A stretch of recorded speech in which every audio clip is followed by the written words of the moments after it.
battered by the remorseless waves, the wind whipping through my long, golden, hippie hair, Dan and I continued our futile struggle against the angry sea. Through salt-stung eyes, I glimpsed the hostile outcropping of boulders and rocky coral towards which we were inexorably plunging. As the roiling, churning waves flipped us over like a Monopoly board, and I crashed face first into the concrete ocean surface, one thought flashed through my mind. God, I wish I hadn't brought my computer on this damn rickety shit can of a canoe. It was one of those days in the rainy season when it isn't raining but it might as well be, with battleship gray clouds frustrating your solar-powered devices and the humidity at roughly 800%. I'd been sick for a couple of weeks from a succession of malaria, giardia, and strep throat. Now I had island fever, and bad. I needed to get off this blazing hot island and into a nice cold bar in the capital, post-haste.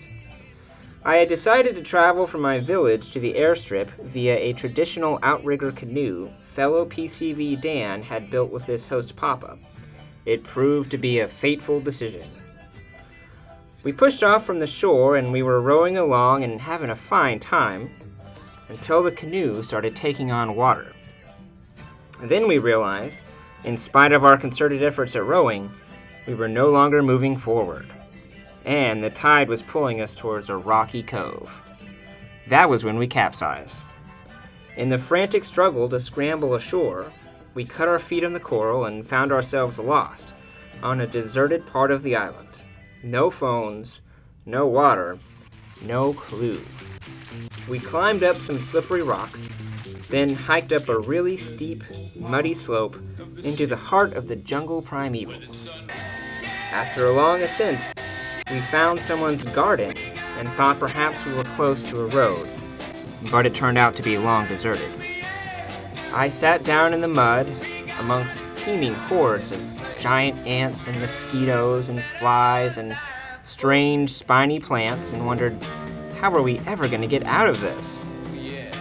We hiked back to the cove and decided to give the shit can another try, as that option was still marginally preferable to dying of thirst in the bush. The canoe immediately started taking on water, again. Waves nearly capsized us, again. The canoe sank, again, but not all the way. Since the water was only shoulder high at that point, we pushed it the rest of the way ashore, glimpsing small, colorful fish and the occasional coral snake as they swam by through the clear waters. We washed up on the beach again, soaked, filthy, and exhausted, and began trudging the rest of the way to the airport in grim silence. We told the Nevans our harrowing tale and were greeted with gales of laughter. But I made my flight on time. After landing, I went straight to the bar and got really drunk. The end.